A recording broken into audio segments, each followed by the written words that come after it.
안녕하세요. 멜묵상. 오늘은 출애굽기 28장 15절부터 43절 말씀 보도록 하겠습니다. 이제 계속해서 제사장들의 옷, 즉 에봇 이야기를 좀 하도록 하겠습니다.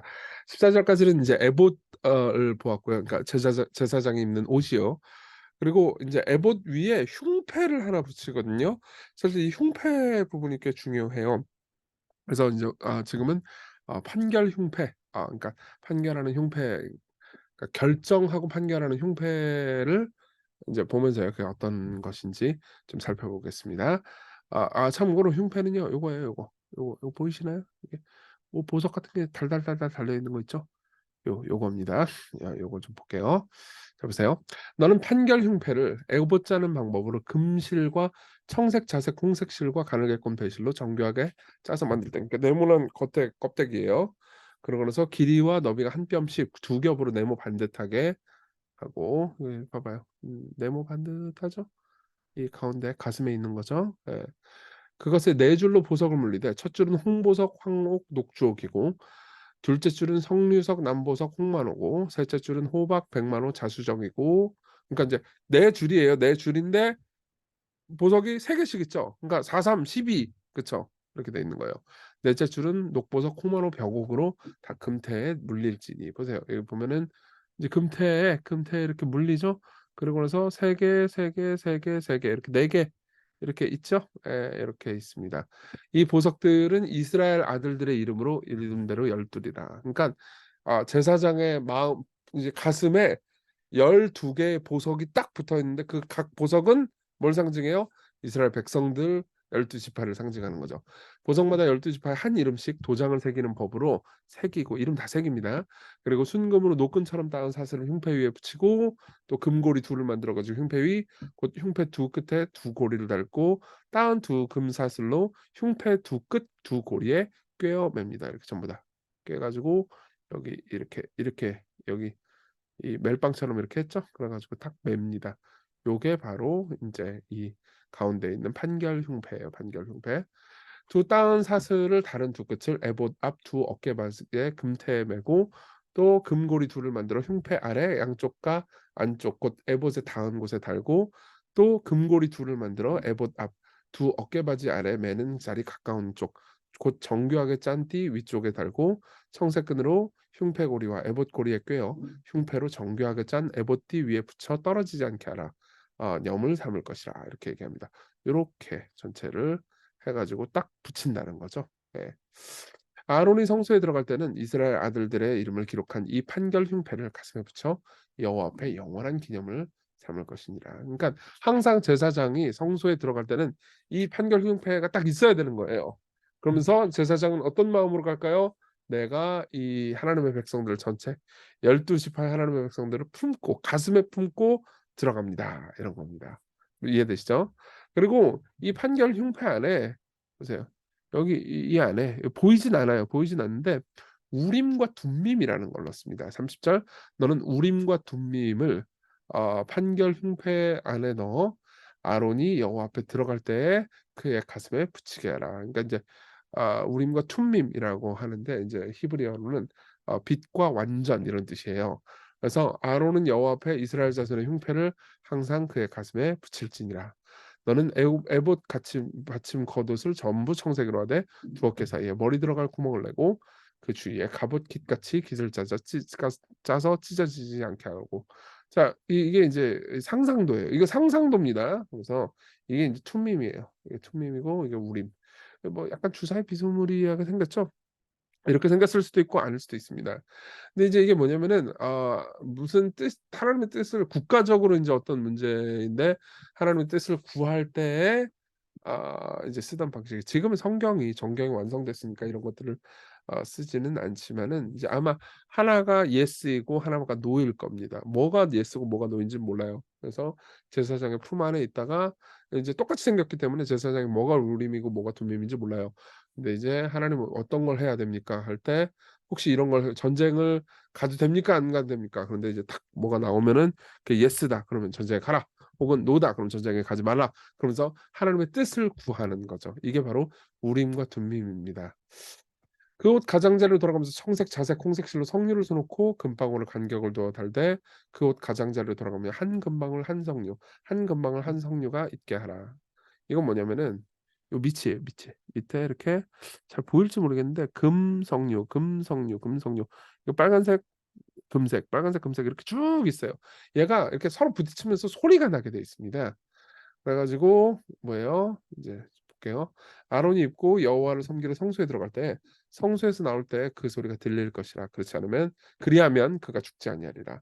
그러니까 인제 이게 거룩하게 하나님 앞에 서서 들어가지 않으면 안 된다라는 것을 경계하는 소리인 거죠.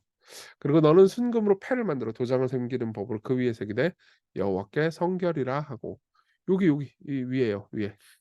이 모자 터번 같은 거 있죠? 여기에다가 여호와께 성결 이렇게 씁니다.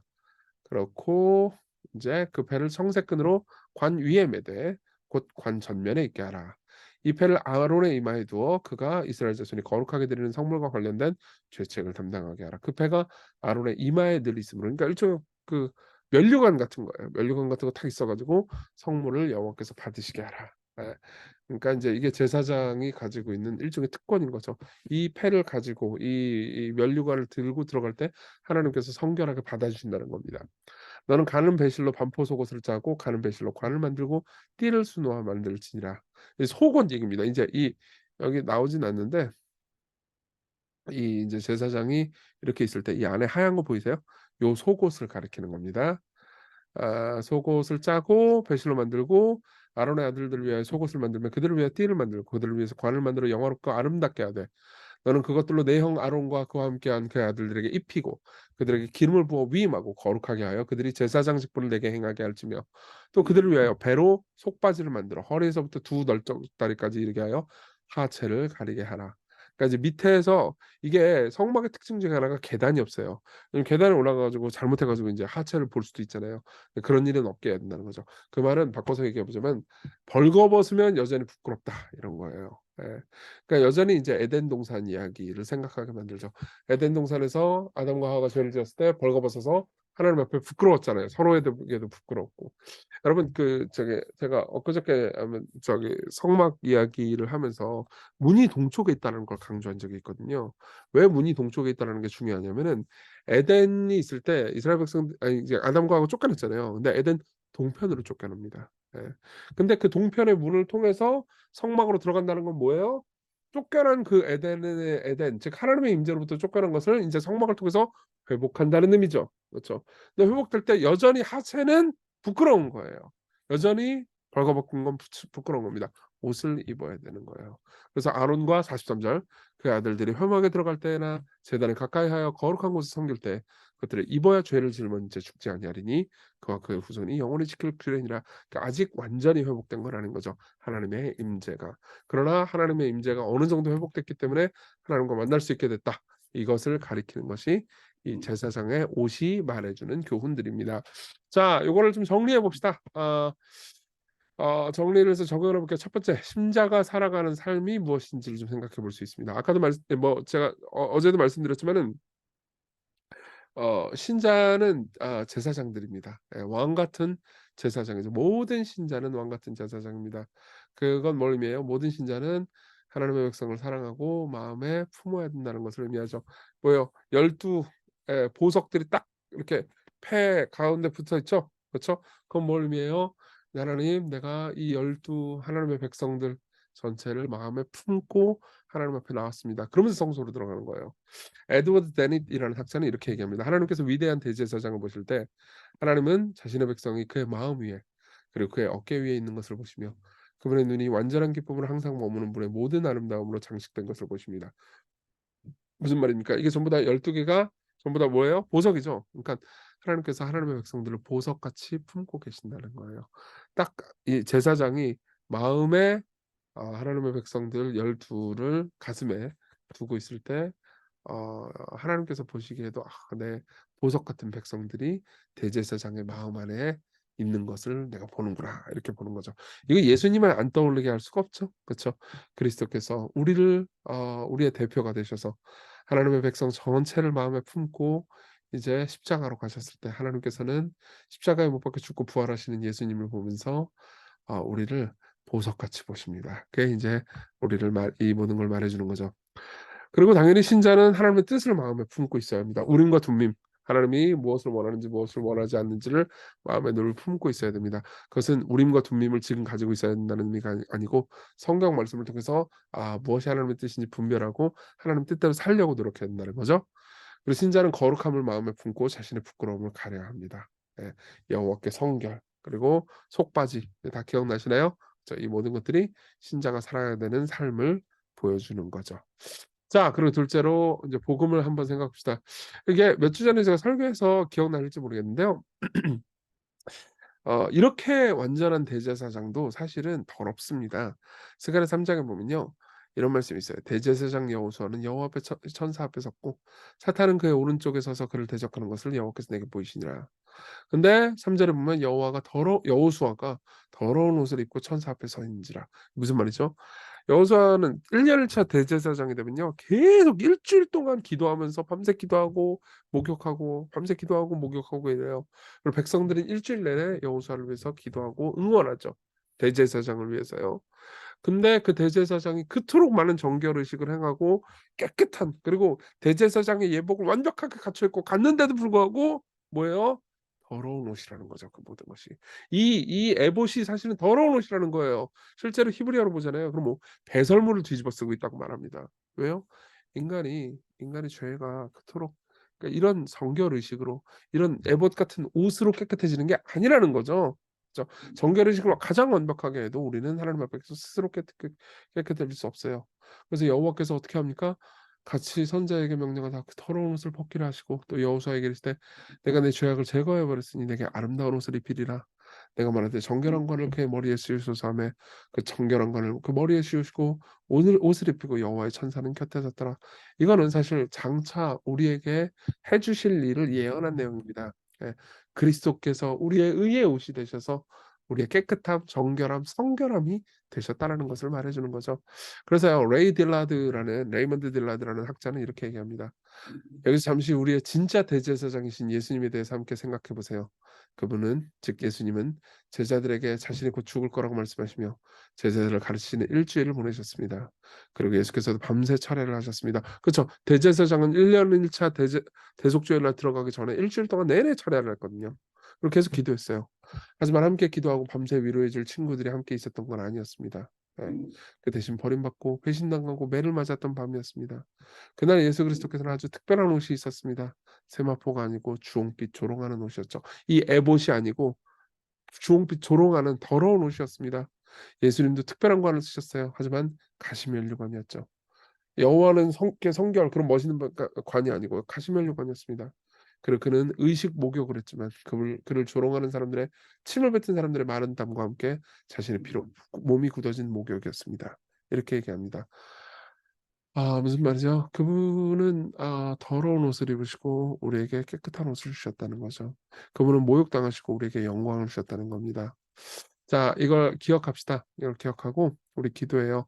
세상 가운데 있는 왕 같은 제사장으로서 하나님의 백성들과 하나님의 뜻, 하나님 앞에서 거룩하게 살려는 마음을 품고 오늘을 살게 해주세요. 특별히 하나님의 백성들, 교회 사람들을 우리가 같이 마음에 품고 한 공동체로 설 수 있게 해주세요. 기도하는 마음 가지게 해주세요. 이렇게 기도해 주고요. 우리를 거룩하게 하기 위해서 우리가 당해야 되는 수치를 대신 당하신 예수님을 따라서 살게 해주세요. 그런 마음 가지고 우리 같이 기도합시다.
기도하겠습니다. 은혜로우신 주님,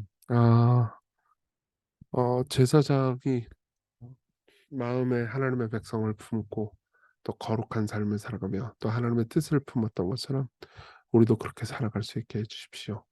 그리고 우리가 이렇게 거룩하게 여김받도록 하시기 위해서 또 우리의 수치와 죄를 뒤집어 쓰시고 십자가로 가신 분을 생각하며 오늘 하루 거룩한 삶을 살 수 있게 우리를 인도해 주세요.